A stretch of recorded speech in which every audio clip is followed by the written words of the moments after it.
There is people giving it login information to everything. There's people building these skills that are doing things. In theory, it could obviously screw up your whole life. Clawdbot is, I guess you could describe it as like what Siri was supposed to be. But it's essentially something that's on your computer that it's supposed to like attach to everything. Remember when AutoGPT was gonna be the savior of everything? Oh yeah. Yeah, what happened to that? I tried it. Like it can't book me an airline. There was actually a post about it. Someone tried to book an airline ticket with it, and it just didn't do anything. To be fair, I did fall for that because when I first heard it, I was like, oh. And it's funny because it was the same week that Claude released Cowork, and I got them mixed up.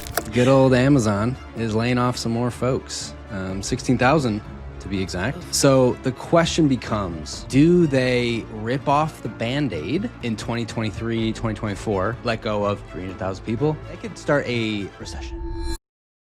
It's Dave Gerhardt. I spent my career in marketing going from PR intern to CMO, and now I spend my time running Exit 5, which is, in my opinion, at least the world's best community for B2B marketers. If you need a place to connect with your peers, get feedback on your work, or just make new friends in marketing, you should go and check us out. It's exit5.com. You can learn more. This episode is brought to you by our friends at Vector. You know them. The ones with the cute little ghosties in the feed, aka your favorite marketing team's favorite ad targeting tool.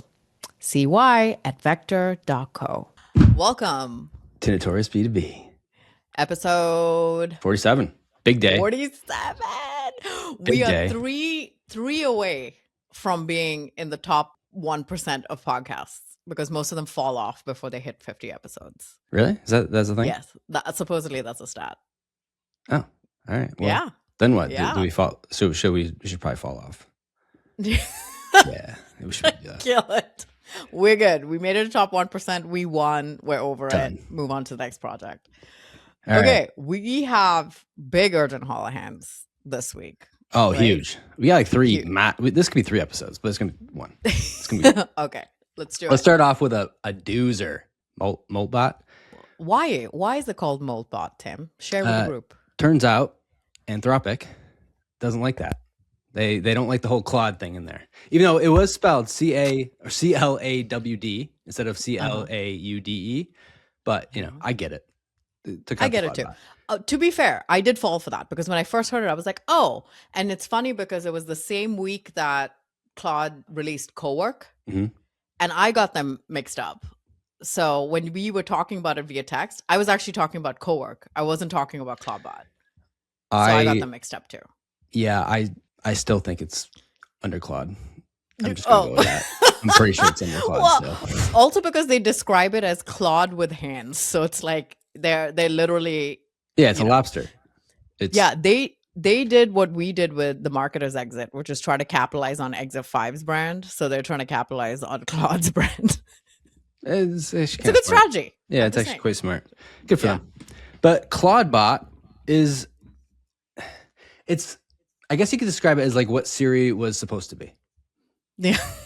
So it's essentially, it's something that, so it's AI, obviously. It's open source, but it's essentially it's something that's on your computer that it's supposed to like attach to everything. So this is where, in theory, you can tell it to book a flight. You can tell it to go into LinkedIn Ads Manager and pull reports and put it into a Google Sheet and do all these things. And I guess they built these things called skills where you can basically give it tasks. So it's kind of like a gem or like a project in Cheat GPT, but like you tell it what to do and then it'll do it like on a certain cadence and all that. The internet went wild for it. There was actually this little thing where people thought that you could only buy it on like a Mac Mini. Yeah, I saw that, but that's not the case. Yeah, that went like really viral on X, and like a bunch of people were buying Mac Minis, I guess. Oh my God. So when I saw that, I actually thought it was hardware. So I was like, oh, that's actually kind of cool. Like you have to put it on this thing and then you have to attach it. But you don't. I guess you can just do like a Amazon server. You can do, it's like $5 a month for some sort of server that will attach it to your MacBook. But I guess you do need certain number of gigs and things like in RAM and all that for it to actually run. But I think it's pretty small. It's like it was like 2 gigs of RAM or something like that. Regardless, it's supposed to be this thing, this R2D2 type of thing that allows you to just And you can text it, you can WhatsApp it. It gives you like a lot of options and tell it to do things. And it, in theory, would do them. So it can also send like text messages on your behalf. It's basically a fully autonomous AI assistant on your computer, but it has access to everything. Like in theory, yeah. I mean, you could give it access to like your credit cards, okay. So I mean, that's yes, I love it. You bring up a good point because there was basically three sides of the coin here. There was the jabronis on LinkedIn and X that say Claudebot just changed my life, and they're outsourcing everything. They're outsourcing literally everything, and they're making money. And there's already Comic-Gate posts, by the way, on LinkedIn about it. No, for real? What do you think? What do you think is going to happen? I mean, it's just natural. God. Yeah. So there's that side of the coin. Everything's great. That's what happens with everything, right? When the Claude co-work did it, there was that too. Everything. Actually, remember when? Complete side note. Remember when Auto GPT was gonna be the savior of everything? Oh yeah. Yeah. What happened to that? Yeah. Nothing. Yeah. So there's that side of the coin. Everything's great. There's the other side of like, I tried it. It just doesn't do anything. It's like, it can't book me an airline. Like there was actually a post about it. Someone tried to book an airline ticket with it and it just didn't do anything. Yeah, the British Airways guy, he was like, it was just stuck browsing the British Airways website and it just didn't do anything for me. Yeah, exactly. Yeah. And then there's the other side of it, which I would be in the same, well, I still want to try it. The other side of it is, this is a massive security risk. Of course. Which, yeah, if I'm going to give it my credit card information, it's open source, first off, and it's like 5 days in, and I'm going to give it all my credit information, all my login information. Like there is people giving it login information to everything. Like there's people building these skills that are doing things. And in theory, it could obviously screw up your whole life. Right. Like, have you read the book Crossing the Chasm? No. It's very boring, but very famous in the product marketing space. I tried to read it. It was just such a snoozer. But I was just like, I need the TLDR on this. But there's a curve, basically. So there's all the early adopters. So those are all the jabronis who've signed up for it. They're like, I'm going to give you access to everything and we're going to do it. Then there's like the late majority, which is probably where you and I sit. We like to like, well, we'll let some people screw up first and then we'll see. Not late majority, it was like later, whatever, the second wave, right? The innovators or whatever. And then there's the early majority, late majority, and then the like stragglers, like the last people ever who would sign up for it. I'm kind of middle tier with most things. I just wait for it to really like screw up, wait for other people to learn the lessons before I start giving it any information. I mean, the VAs are a perfect example. Like it took me 1.5 years to give my VA even login access to anything else. I'm surprised that you haven't signed up. Like this seems so up your alley to be like, F privacy, I'm going to give it all my shit. Oh, I'll tell you why I haven't signed up yet. Because it's more than just freaking logging in and setting up. There's a little bit of like setup that I'm not understanding yet. So there's that. The implementation. There's an implementation. Yeah. I'm not a coder. I don't understand that stuff. Like let me log in and let me play with it. But there's a little bit of learning I would have to do to set it up. And to be quite frank, I don't know if my 6-year-old MacBook can handle it. I don't know yet. I'll have to check that out. You know, I think my 5-year-old MacBook's also reaching end of life here. It's like, it's not handling things very well. But we don't need a Mac Mini. That's misrepresentation of information. So you can just download it and then use it, right? Yeah. And start installing stuff. I could see obviously why it's a security risk. I mean, from the posts that I saw, there was like tons of posts, right? But a lot of people like, oh, you give it credit card access. You literally just say, hey, go book me a flight to like above the fold, whatever, right? And it just goes and does it. So I'm in B2B, okay? I'm the stakeholder. I need to review this shit. Okay? Don't be going and spending my money without letting me review it first. I can't just like give it instructions and be like, oh, all right, hopefully it picked the best flight. Like I need to know what my options are. Well, I mean, that's the thing. I think the posts we're seeing are people that are just posting about it. I think the realistic thing would be Go look at airline. I want to go here on this date. Here's my price range. Give me 3 options and I'll choose, and then you can book it for me. I think that's what would actually happen. Again, you'd have to. I guess if you're logged into United Airlines, it's going to have your social security. It's going to have all your like information, so you might not have to give it like your passport ID or anything like that. But in theory, it would be like that. I don't think a lot of people would just be like, "Hey, I'm going to Miami in February. Book me this. No, no limit. Just do it." I don't think people are going to do that. Well, I guess some people will. I mean, to be honest, there's probably going to be some people like that. But no. But I did find a use case that you might be interested in, because you texted us in the group chat and you were like, how are people getting free first class flights and blah, blah, blah with their points? Like I get free flights or maybe a nice hotel stay, but how are people getting upgraded, all these influencers and stuff? Well, now something like Moltenbot could just be like, you could just say, hey, and then if there's a better option for me using my points and opportunities for me to get upgraded, like find those too and provide those options too. That would be a pretty cool use case, I feel like. I think there's a lot of use cases. I mean, I was just thinking about like silly stuff. Like, all right, we're recording this podcast right before this meeting. Like there's certain steps, like at this time, like 5 minutes before, can you pull up Riverside, this Google Doc, and this information from the links in that doc? Can you just pull that up so it's all in one place? In theory, that could happen. I'd have to play around with it like that. Those are similar small stuff I would love to do though, like over time, not over and over and over and over. So this is early, which is probably why it's facing a lot of backlash. Like eventually, we've talked about this before.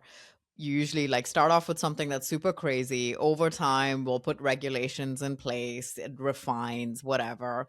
And there will be a version of this that might be better with a lot more restrictions that we'll be able to utilize for stuff. My concern is that our whole human race, we're just all going to be freaking vegetables. Like you don't even have to click the mouse anymore to open up a freaking link. Come on. Like, do I really need something to do all of that for me? But I mean, yeah, I guess that's where we're going. Why would you want to click? You're talking about a vegetable. They're already a vegetable if they're just on their laptop all day. Like, what are you talking about? You don't even do that. I guess. It's not like touching grass to just computers. You're talking about something completely different. Like, this is fine. This is fine. Okay. Yeah. Well, we'll see where this goes. It's obviously only 5 days in. If you have given it a try, let us know. Message us. We're very interested to see whether it is or isn't working out for you. I will be a little gun shy with that one, maybe with time and with some more protections, but I just, I'll be like a late adopter on this one. My prediction is we will not hear about it in 2 weeks. Yeah, like Autobot. I think it's like Auto GPT, and I think it's like Manus. Remember Manus? Oh, Autobot too? Is Transformers. Sorry. Oh yeah. Roll out. Autobot. roll out. All right, next. Okay, so this one is a very sensitive topic. We're mixing B2B SaaS. We're mixing politics, but basically Hootsuite is facing a lot of backlash because they're right now talking about a multi-million-dollar contract to provide social media monitoring services for the US government agencies, including ICE. Critics accuse the company of abandoning its values, especially after it canceled a similar deal in 2020 following employee protests. So this is not the first time they've attempted it. This is the second time. And although the CEO claims the tools are used for public communication rather than surveillance, the response has failed to silence growing public outrage. So tons of posts by people like Jonathan Dane, Christina Lay, Annie Mae. There's a ton of people talking about this. A lot of like the social media is outraged, right? Because they understand, and maybe the layman who isn't in SaaS doesn't know this, but Hootsuite kind of does both. Like you can publish stuff through there, I'm assuming, but also it does a lot of the social listening. A lot of the social tools will do that. So if you're able to put in a topic like landing pages, you can see everybody who's talking about landing pages. Now you take something innocent like that, you can also do it for something like people who are against the current administration, people who are against ICE and things like that. And obviously politically, if you've been under a rock, there's been a lot of unrest happening across the US because of ICE raids, ICE protests, primarily in blue states, but starting to deploy in red states like mine, Ohio. So we found out recently too that they deployed ICE agents south of Columbus. I'm in Columbus, Ohio. So obviously, me being a person of color with mixed kids, I do live in a decent neighborhood, and people are always like, "You're in a nice neighborhood. You are not the target, right?"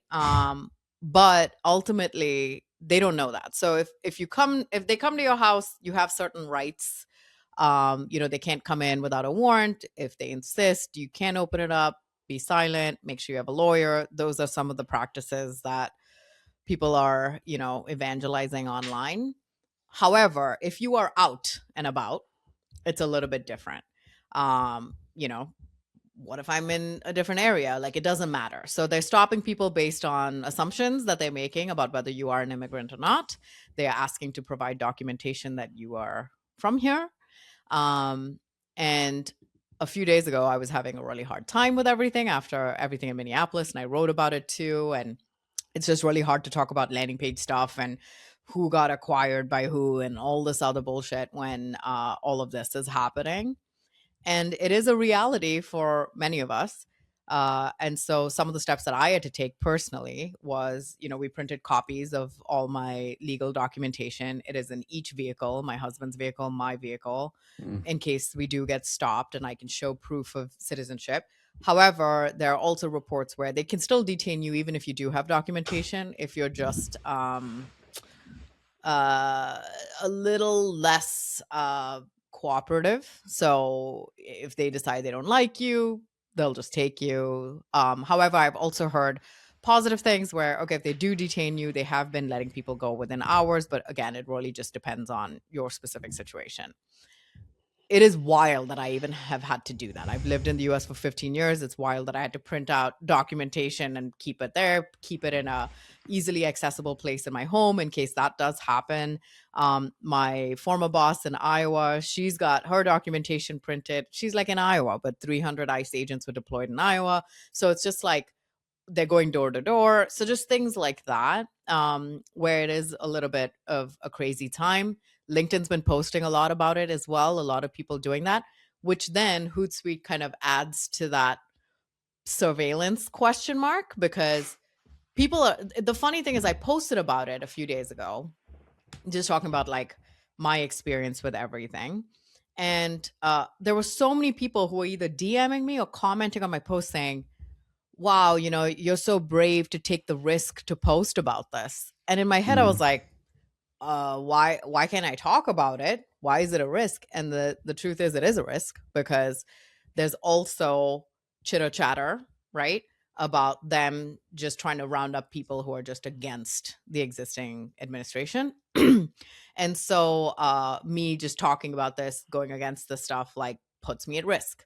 There are people that we know in our community who have DM'd me and said, I want to talk about it. I'm not, because my wife isn't currently in the process and I don't want to get flagged.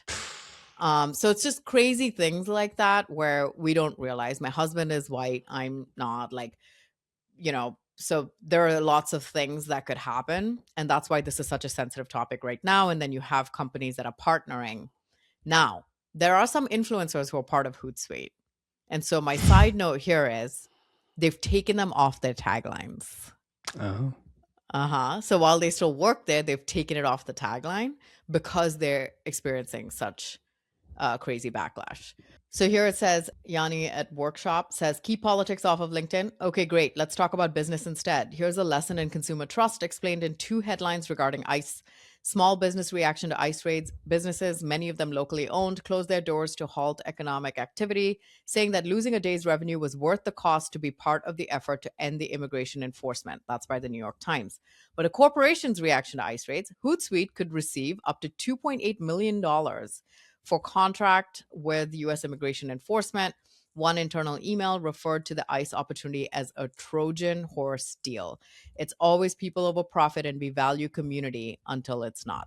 And no, it's not politics when it's human rights. So people are definitely in an uproar about this, about them. There's a lot of like boycotting going on, but that is kind of the big stuff now. I will say, obviously, apparently I'm taking a big risk by talking about this, but I think we need to talk about it. There's not much I can say, unfortunately. Yeah. I think you covered everything there. It's just like this is tough. Hootsuite, get off, stop. Yeah, get your shit together, dude. Get your shit. But I wonder now if there's going to be a second round of not just employee protests, but social media, just general. This is where bad PR is not good PR at all. Right. So this is one of those things where I wonder with that pressure where they will succumb, but so far nothing yet. So yeah, I just and we'll never know these numbers, but I'm just curious, like what would happen to their sales? Would this affect their sales? I'd assume so, but we'll never really know. They're not public, so it's like hard to say. So more bad news. Yeah. You heard it here first. No.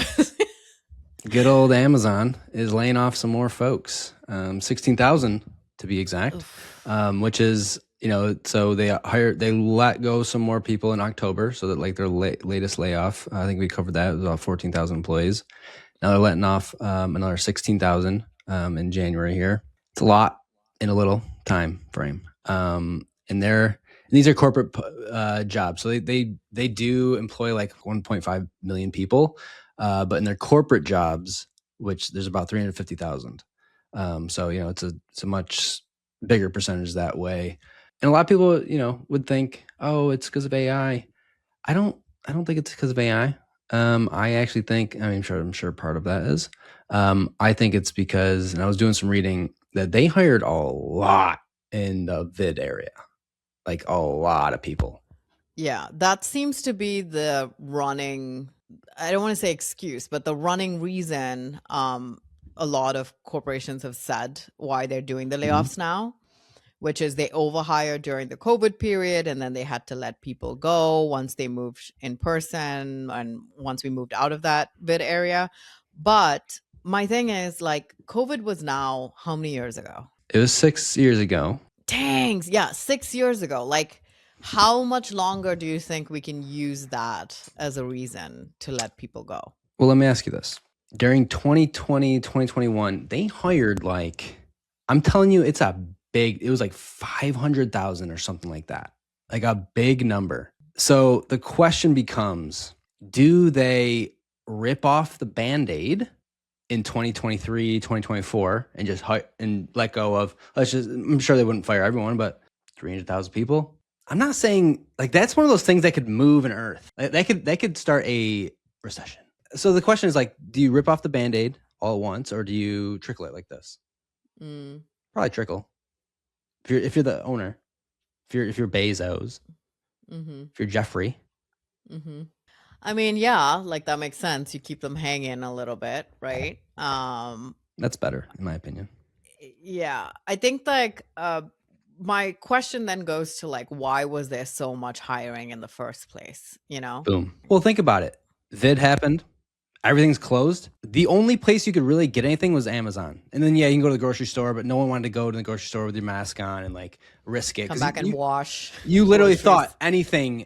I remember one day I was walking my dog. This was early, and we went outside. And I got back in. My wife's like, "Go take a shower now," because we didn't know. We didn't know. Yeah. We didn't know anything. I didn't know if it was just airborne. Everything was hitting me. If someone was across the street, were they close enough? No one knew. So no one wanted to go to the grocery store to do any of that. And then all grocery stores changed their hours and stuff. Amazon was the only thing you could just buy everything from. They blew up. Huge demand. But for the corporate side though? Well, you got to manage everything. What? This is before AI too. Middle managers had to be everywhere. How it is. Yeah, I mean, it's never good news. This is now the second huge layoff we've heard of. Last week we covered Meta's, Amazon. So we're not even done with January yet. So we'll see how this stacks up against post-vid era layoffs. Personally, I have some clients from last year, this year, where my main points of contacts have gotten laid off as well for whatever reason. But TBD on on the shit show, but you'll hear about it on Notorious B2B. Keep tuning in. Not good, but not good. Keep your head up. Hey there, Jess Cook, head of marketing at Vector here. And anyone who listens to Tass and Tim on Notorious B2B is a friend of mine. So I'm going to hold your hand while I say this. Native targeting is filling your funnel with ghosts. Wouldn't you rather put your ad dollars toward, I don't know, people on your website, clicking your ads, researching your competitors? I know I would. Vector lets you build ad audiences from those exact people. Unlike native targeting, which gatekeeps that shit. Only letting you pick like some titles and industries and then just trusting them to show your ads to the right people. Boo. Okay. Rant over, go to vector.co and get your ad audiences right. Okay, what's next? Let's go to Let's Noodle. Let's noodle. So we have one thing here, and I think it's a great topic. If you've listened to the podcast or the show, you know I am a haterade person for comment gating posts. So comment gating posts are essentially, I've seen it on other platforms now too, by the way. Yeah. But I'm seeing it a lot on LinkedIn. It starts off with some headline like, oh, we replaced our team, 150K marketing team, or like Clawdbot just killed outreach, whatever it is. And then it goes into this whole thing about an asset that they can do the same thing. To get it, you have to comment. And obviously, you have to connect with the person so they can DM you, essentially. So a bunch of people comment, and the posts go very viral because of the commenting and the engagement from it. So the problem with those, and not all are bad, the problem with those is a lot of people have gamed it, and it's just absolute garbage that they're giving out, or they don't give it to you, or whatever it is. To me, I think it's the very fishy, scammy tactic. But I might have to play devil's advocate now. Because someone just said they're making a ton of money off of it. That's why. Okay, I'm intrigued. All right, Ariel Cohen starts off the tagline here with, I close 100K in 90 days with LinkedIn lead magnets. I'm now giving away the system to everyone. I've only been active on LinkedIn for 6 months. Flex. I didn't have an audience or brand to lean on, just a lead magnet system that works. Since building the system, I've generated 36,000 leads. Side note, leads are probably comments. Yes. So F off. 30,000 plus followers, daily inbound messages asking to work together, 20 plus qualified leads per week from LinkedIn, 150K worth of free distribution. About 95% of those results came from the lead magnets.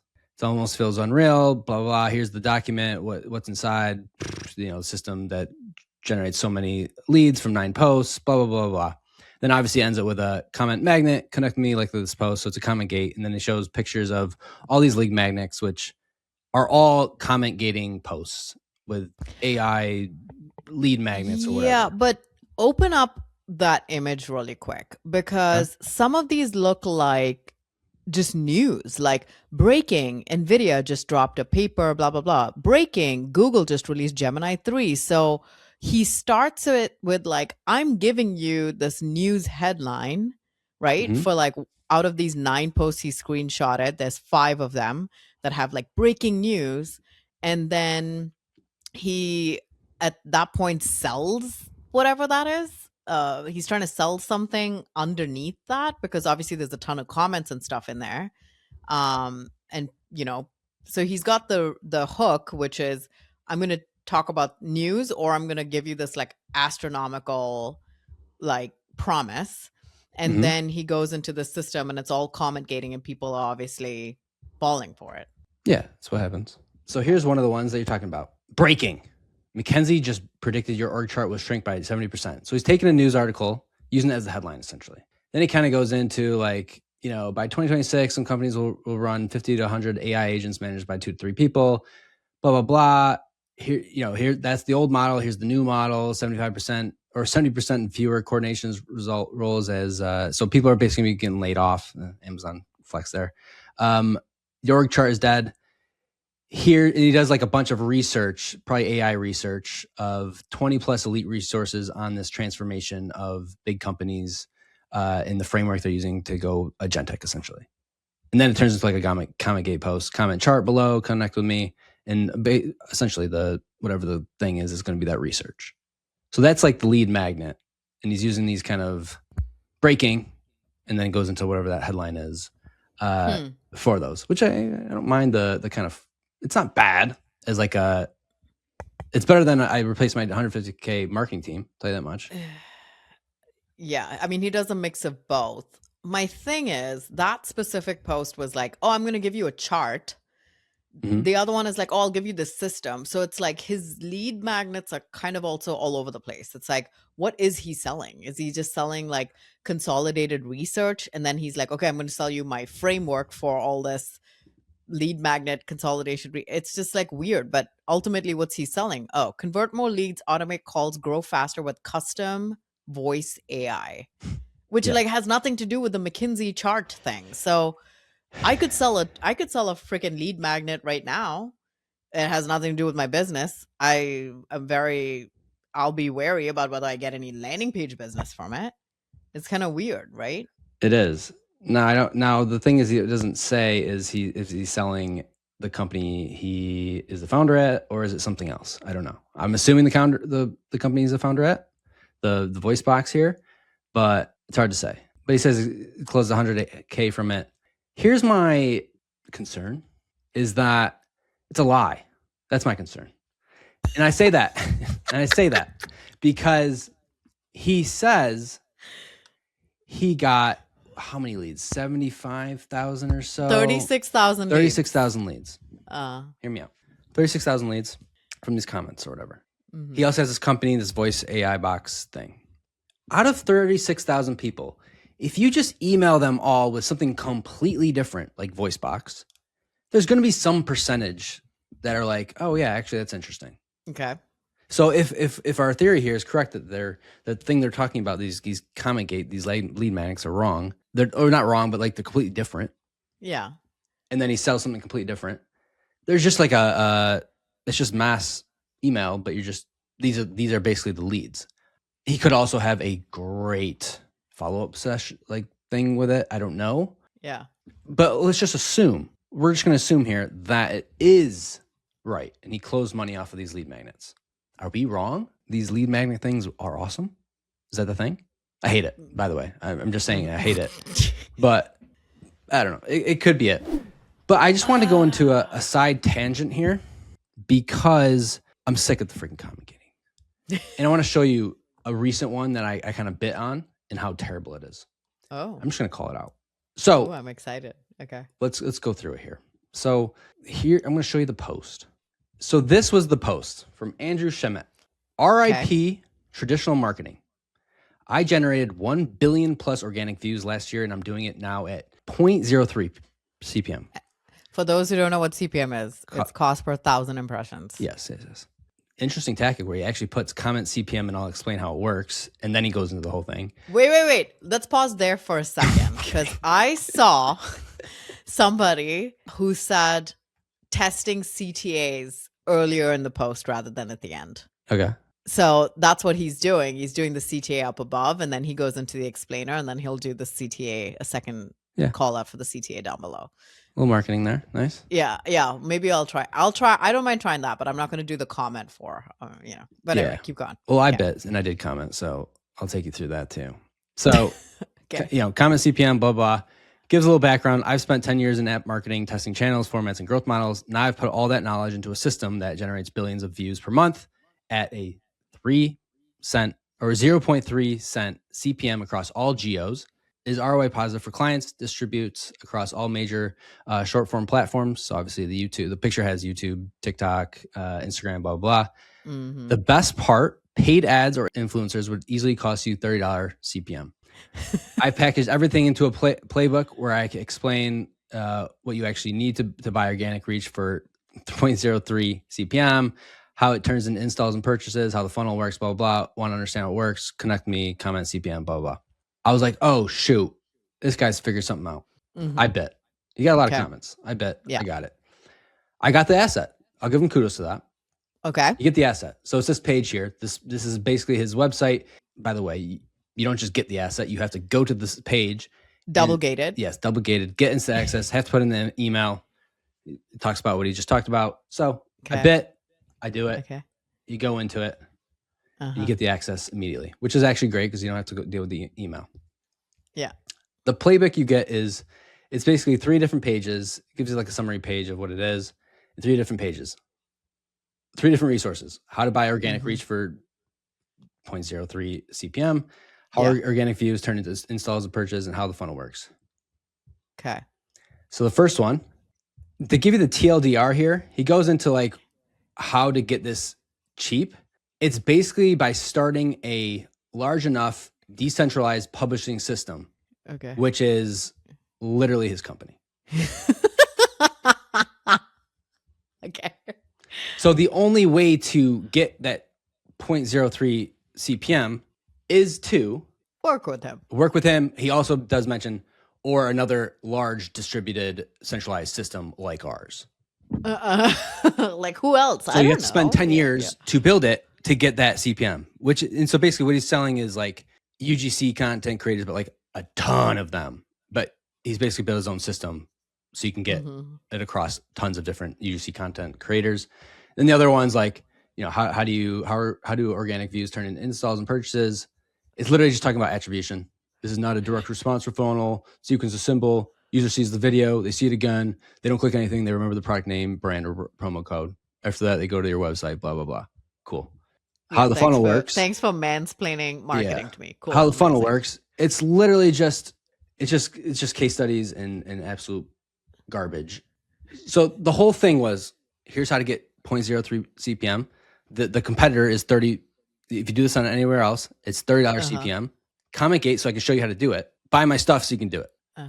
That's it. I hate this so much. I cannot even explain. It's gotten so bad. Yeah, here's the thing. I also don't have a reference point because I've never commented for an asset. Well, I commented for one asset, which was very early on when it first started, and it was our friend Joseph Hill, and he gave me a library of Google Ads examples. That was actually really valuable. So that one was fine. But other than that, I've never done it for any of these bros who are claiming like these wild things. But that is, if someone was like, think of what you would get if you did comment, that is something that I would picture, which is generic information one, right? Mansplaining a process we already know. And then the third part, to actually get the results, you have to work with us or sign up for our product. That is literally the playbook, So now you're in his funnel forever, which he's explained to you what the funnel is. So you're probably sitting in there somewhere. It's funny because this happens on Instagram all the time. It does. Like comment recipe for recipe, blah, blah, blah, blah, blah, right? Because Instagram doesn't let you put links in posts and stuff like that. So that's like something that happens.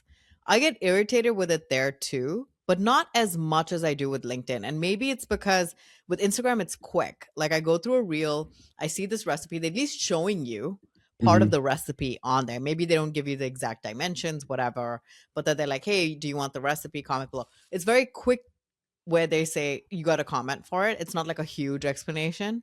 You're not wasting a ton of time. But you start off reading something that's like breaking news and you're like, oh shit, what's happening at McKinsey or NVIDIA or whatever? And you read this whole thing, and then you finally see that someone's just like try to sell you something at the bottom, and it feels gross because you feel duped. Like, you know what I mean? Like I feel like an idiot after I read it. I'm like, I can't believe he got me with this. Every time. So, and sometimes like they'll go as far as using a personal story or something, especially now, like with the way the world is, like you're reading a lot of that stuff. And you're like, oh, wow, someone's sharing their personal story. And then it's like, oh, no, they just want me to comment. And for some reason, they think that commenting is you providing consent for them to contact you no matter the channel too. You know what I mean? Like, oh, I'm going to email them now. I have 36,000 leads now. Where do you think he's keeping track of that? In his CRM? Did I consent to being part of your database? No. Because when you're collecting all those comments, usually if you go to a form, which he, I guess, did have a form, but I didn't see any consent box there. You go to a form page, and there's usually like okay, hear from us or blah, blah, blah, blah, blah. When it's pure comment gating where you're only commenting and then they put you in stuff, there are so many privacy things, especially if someone who's commented and they're in Europe. There's so many privacy things that you are violating without having any freaking idea that you're doing it. But do they care? No, because they're shady enough to post comment gating posts. they're shady enough to use your information without your consent. The end. Problem is, it'll never stop, and it's They'll never rampant. stop. Because I've seen it with other things now. I've seen it with Yeah. webinar invites. I've seen it with just Oh. anything that has an invite. It's in there. It's done. Yeah. We're The screwed. webinar invites annoy me more because you know me, and I'm like a fanatic about my time, and like I 3 days my calendar is open, and you have the audacity to put some bullshit on my calendar that makes me think that it's some kind of meeting, and then I look at it, immediate block, report as spam, like immediately. And then the only option Gmail has is, oh, do you not want to accept it from people that you don't know? But I don't want to do that because if a prospect books a call, I've never interacted with them before, and they might block those. So it's like there needs to be a better measure to keep those things out. Dead We're internet. screwed. It's dead Soon internet. they'll be using Molten Bot to do it, It's and they won't Moltbot. even get a Molt Bot, and they won't even get. Moltenbot. Is it? No, wait. Is it Molt It's Bot now? Moltbot. Yeah. Oh, now it's Moltbot. Sorry, Molten Bot. Anyway, but now they'll be using that to do it, and they won't even get to face the repercussions of my anger directly. Nope. And we're like, okay, whatever. No, absolutely not. Dang it. We're all screwed. Okay. Big prompt energy. Big prompt energy. Let's move on. We got big prompt energy. Okay, I saw this post and it annoyed the shit out of me. Okay. So you see these posts in hordes on LinkedIn. Mark Furstein. Furstenstein. He says, unpopular opinion, startups don't need a video editor anymore. I made this launch trailer in 30 minutes with Claude Code last night. Added AI voice plus music and another 5. A month ago, this would have cost $1,000+. Today it was finished before my glass of wine. Am I crazy or is this the new default? Then he plays this video, which is only 30 seconds. So I'll show it here. And it's terrible. I'm not even going to play the voice because the voice just reads what's on the screen, and it's like mastering AI, learn at your own pace. It's like it's very rudimentary, basic type stuff, right? Okay. Yeah, like this video, made 100% with AI. So people are commenting on here. My favorite comment, Chelsea Castle, our buddy, is on here. She goes, not to yuck your yum, but gross, which was great. And then I commented and I said, hey, it's all fun and games until I see this next to work by people like Adamola and Connor Lewis, and I'd gladly shell out 10 times that cost to not have video look this mediocre. And then that spurred like a bunch of replies and stuff because he's like, I'm not saying it's there now, but it's gonna get there eventually. And it's the most basic video, and I'm like, this is what's going to be the new standard, and then we're going to pay video people to do stuff that stands out even more. You know what I mean? Like actually using real people and stuff. Because if the standard becomes this explainer video, because he was comparing it in the comments, he's like, this is how all of Apple's videos were before, which were like just these explainer videos. You only have the product. There's not really people in there. There's a lot of text and words and stuff. It's basically like a glorified slide deck, with like the transitions and stuff. That's what it looks like in just a video format.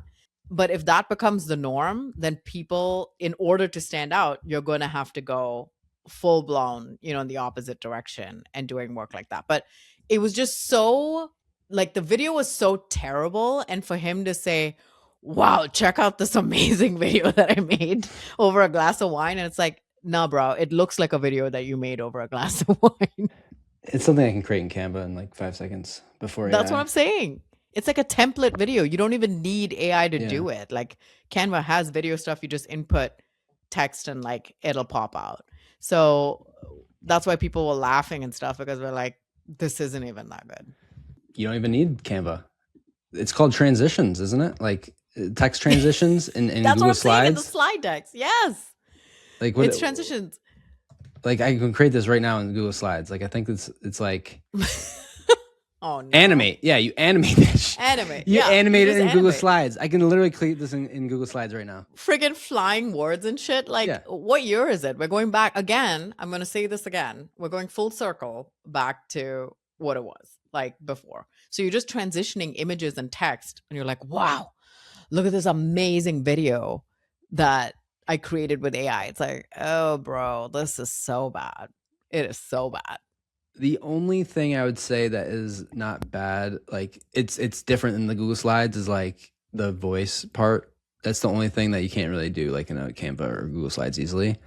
Another side of it, to be fair, Oh, no. some companies have videos just like this that are actually like produced. And they paid a shit Yes, ton yes. for.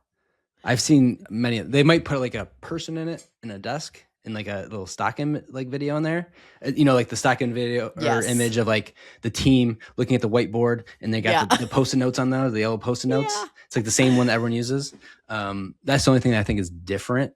So I guess here's the TLDR, which is people who are already doing mediocre work will now just do mediocre work faster. Yep. Or in an easier way, and maybe for less money. But the people who are doing stuff that actually moves the needle or that's actually different and memorable, they will continue to use both people and AI, right? And creative minds, and be able to produce those faster as well. But what do they say? AI can't buy taste. You know, it's kind of one of those things. No, it's you can put lipstick on a pig, but you can't. It's still a pig. Oh. I don't think you have to say the last part. Oh. If No. you say it's like putting lipstick on a pig, I think everybody gets it. You don't have to say it, but it's No, still I'm pretty a sure that's the pig. phrase. No. You that's think? the- Okay, fine. That's the phrase for sure. All right, so that's Mark. Do better, Mark. Okay, next. Let's move on to closed one. Closed one. All right. Melissa Zane Hire. I love her, by the way. I've never even seen this person. She's amazing. Yeah. So her commentary is so much nope. But the thing is, it's a picture of probably was this on X? News. Mercedes-Benz is integrating Microsoft Teams into vehicles starting with the new CLA model.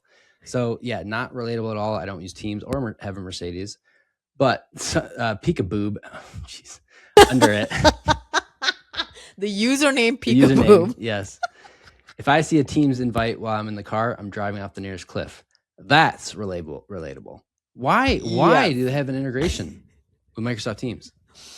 So you can take calls on the go. Duh. Seriously? I have no idea, but that is freaking hilarious because yeah, if Microsoft Teams makes its way into vehicles and then companies start expecting people to put that shit in there, just don't get a car. Just say I don't have a car. Yeah, That's not it. doing it. Yeah, Yeah, not doing it. not doing it. Good for her. Okay, Good go on. price. Next. Here's another one. So I know you didn't watch the video. This video from Henry Hayes, who says he does comedy skits on LinkedIn, is like the first video I've ever seen of him. It's a Batman Dark Knight, like Batman versus Joker skit, and it's very impressive. So we'll play the video. It's 1 minute 55 seconds. But it was so good. Yeah, it's a skit with Batman the Dark Knight, but for marketers. So Yes. that's the whole premise. But the quality of production is really good. It actually does look like a movie trailer. So it wasn't like this weird ratchet production that you and I would do. It's actually really cool. We will play the video here. So at least you can listen to it, Yeah. but definitely watch it if you can.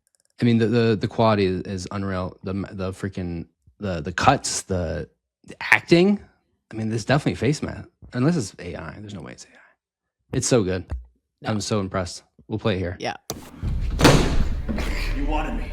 Here I am. I wanted to see what we could do together, Bruce, and so far we have held up our side of the bargain. You're not getting the brand vision. No. Without us, you have no brand vision. Now, why so? CEO wants you dead. CEO wants to scrutinize every cent and make you live in a world of budgets, metrics, and attribution, but you see, I know the truth. People don't buy from data nerds with spreadsheets. They buy from Figma-using, Whoop-wearing, Picante-drinking creatives like me. Creators who first give us a 50-slide audit, That was necessary. then a 90-day discovery phase, Again, necessary. or a shitty playbook. Now where is the strategy? Don't you remember that you said no to my first idea? Idea. $15 million to play volleyball with Jake Paul. It was a great idea. In Cannes, it's full of agencies. We would have got no say. Now why? So Read the obvious Adam's book, for God's sake!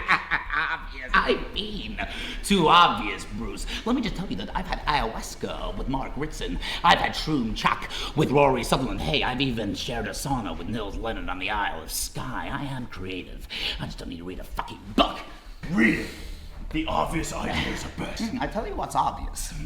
Let's paint the town red and all of the out-of-home billboards in Dubai, the meatpacking district, Stevenage, for God's sake. That seems obvious to me. That'll cost $100 million. Now why so stringent? Where is the strategy? You don't get a strategy. We, the agency, we run your strategy. You see, marketing's about making a choice. Simone and Sorrel taught me that. Now, choose your path. Heads. It's tails. Catch up! You've got competition. Okay, so Tim had to leave to go do client stuff. Like, what the hell? So I'm going to take over the final parts of Closed One. We have Jacob Peggs, who I loved this, and this is the only appropriate way to respond to people in the DMs who pitch slap you. So Jacob Pegg says, is this the new LinkedIn DM playbook? I don't know who Tom is. I don't do sales calls. You don't give a rat's ass about how I've been. And I'm 99% sure you wear Crocs. Don't lie. And the screenshot is a guy saying, hi, Jacob, how have you been? I just got the results of our third quarter sales campaigns. On average, across 55 clients, we cut social media marketing expenses by 90% while increasing ROI by 400%. I told my CEO, Tom, about Modern Maker, and he wants to suggest a pilot program. Can I set up a quick call for you two? And all Jacob responds with is the Michael Scott meme that says, no, God, no. If you don't get that reference, go binge watch The Office right now. But I'm so stealing that for any future pitch slaps that I get in the DMs. All right, moving on. The next one, we have Nicole Ramirez. She's always pumping out funny stuff. And this time she has the meme with Big Bird. Man, we are winning with memes this week on LinkedIn. But she has the Big Bird one in a conference room with everybody else on their laptop. And she says, me in every situation because I'm insufferable. I'm going to write about this on LinkedIn, which is so me. Anytime I'm doing something, walking, I'm like, how can I make this about B2B marketing, right? Aren't we all like that, or just me? All right. Next one, we have Dragostina. Okay, first of all, what a badass name. Dragostina Marinova. She needs to be in the new season of Game of Thrones. She goes, do I really need to repeat this? Obviously, I do. When you design packaging, print it, fold it, rotate it from all sides, test it in real life, and then send it for mass production. Come on, the poor guy is supposed to be a hero. And she has a picture of a Spider-Man tissue box where Spider-Man's on all fours. He's probably on a wall, ready to obviously deploy one of his little spider webs, but the tissue's coming from the tail end of the box where looks like he's basically pooping out the tissue paper. Now, this got a ton of reactions, about 2,400 reactions, 741 comments, but my favorite ones are everyone commenting and saying, I don't think that this was an accident. Personally, if I was designing something like that, I would 100% do it the same exact way, because my 3-year-old who's obsessed with both Spider-Man and poop would think that this was hilarious. All right, moving on. And our final one, it says, have you ever scrolled through a company's page to see which employee beat you out of the position you interviewed for? Yeah, me neither. And that got a big reaction. Anyone who's applied for jobs, especially in this market, and then you're like, okay, you get the email of death, which is like, hey, sorry, we've decided to move forward with someone else. And then a couple months later, you're like, I wonder who they hired instead of me. Or better yet, who have they replaced me with? I've done that, where it's almost like an ex-boyfriend. And then you go over there and you're like, oh, I'm way better than that. Right? Just me? All right. Retention rate. Thanks for following, guys. Bye. All right, let's be honest. You probably didn't go to school for B2B marketing. I didn't. And that's exactly why we built Exit 5. It's now the top community for B2B marketers. You can learn more about our community and our in-person events over there at exit5.com, or at least join the newsletter. I read every message, and I promise that if you reply, I will reply back. See you over at exit5.com. Big thanks to Vector for keeping our ad dollars where they belong, in front of people that Seth would love to talk to. So stop donating your money to native ad targeting and start targeting your exact buyers with Vector.co.